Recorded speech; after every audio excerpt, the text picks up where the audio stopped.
नमस्कार, मैं हूं पंकज सिंह गौर। खबरों की शुरुआत आज के खबरनामे से करते हैं।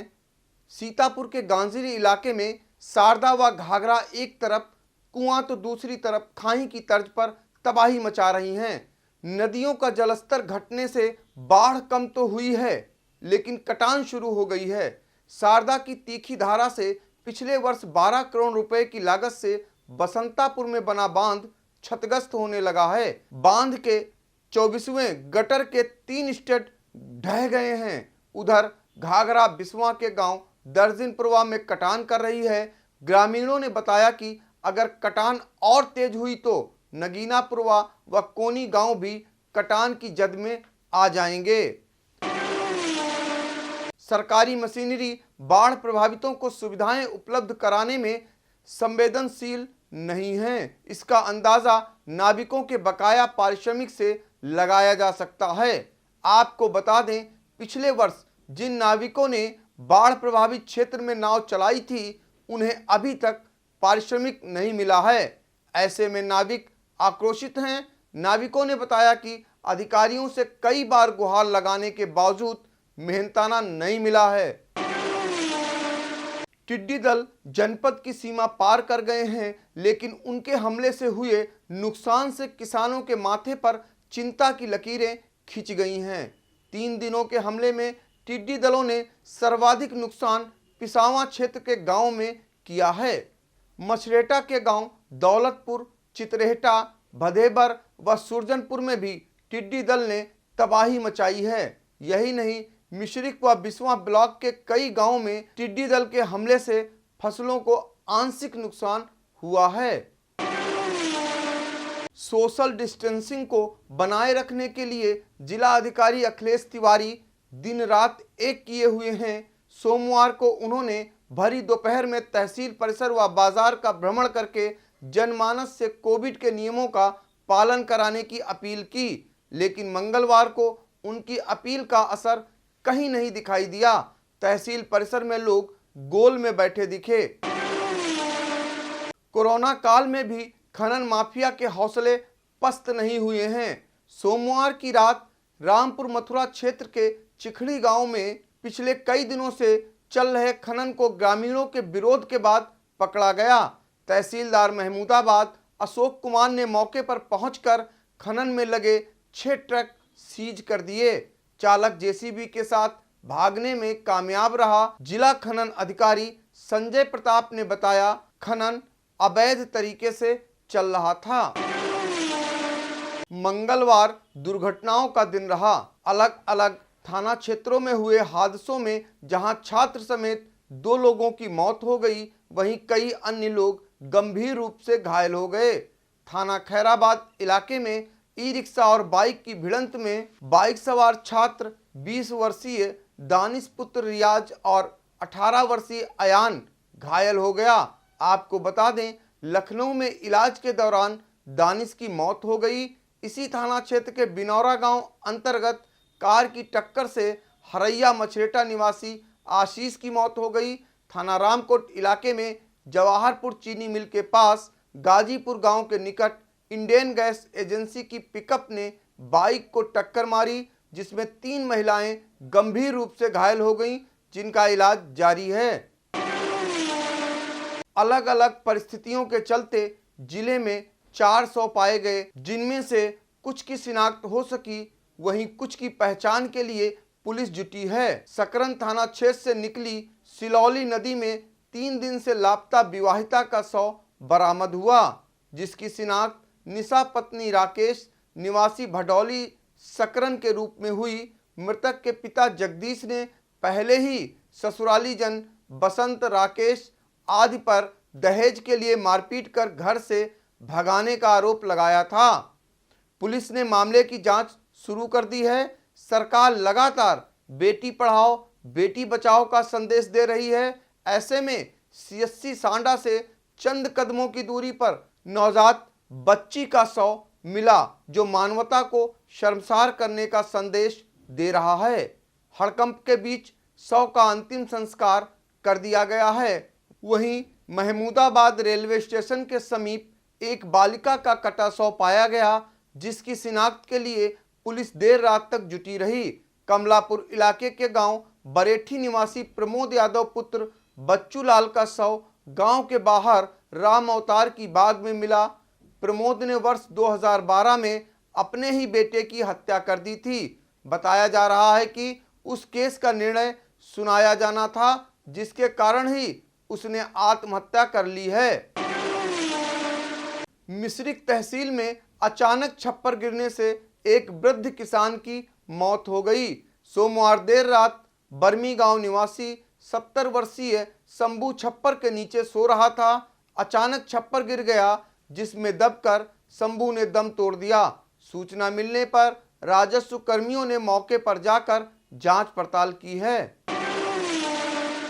लहरपुर क्षेत्र में कांग्रेस कार्यकर्ता की हत्या के मामले में नया मोड़ आया है। पुलिस ने हत्या का केस दर्ज कर रियाजुल पुत्र शमसुल निवासी शाहकुलीपुर को गिरफ्तार कर लिया है। पुलिसिया हिरासत में रियाजुल ने बताया कि उसने पूर्व कांग्रेस नगर अध्यक्ष शहनवाज की हत्या अवैध संबंधों के चलते कर दी है। जिस लड़की से रियाज का प्रेम प्रसंग था, उसी लड़की से मृतक शहनवाज भी बात करता था। रियाजुल ने ही फोन करके शहनवाज को बुलाया और हत्या कर उसका शव नदी में फेंक दिया और बाइक भी वहीं फेंक दी थी। शहनवाज का शव बाराबंकी क्षेत्र में मिला था। लहरपुर पुलिस ने रियाज को जेल भेजने की कार्रवाई की है। कुर्की के बाद भी फरार चल रहे 25,000 के इनामिया अभियुक्त को सदना पुलिस ने गिरफ्तार कर जेल भेजने की कार्रवाई की है।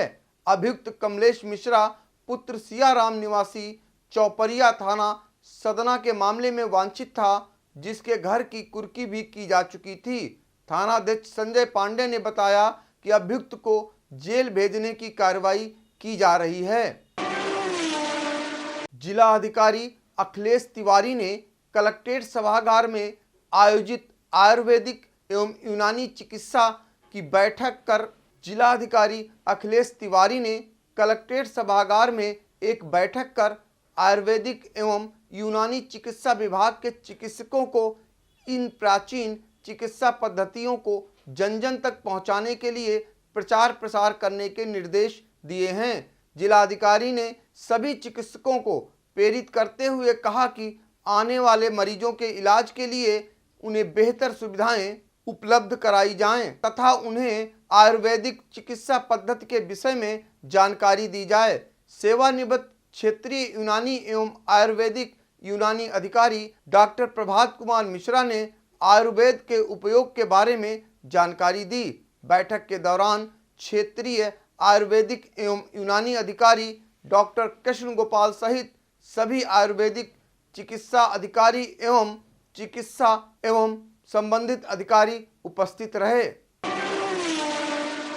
मिनी लॉकडाउन में प्रभावित होने वाले व्यापार को लेकर जिला अधिकारी अखिलेश तिवारी ने स्थिति स्पष्ट कर दी है।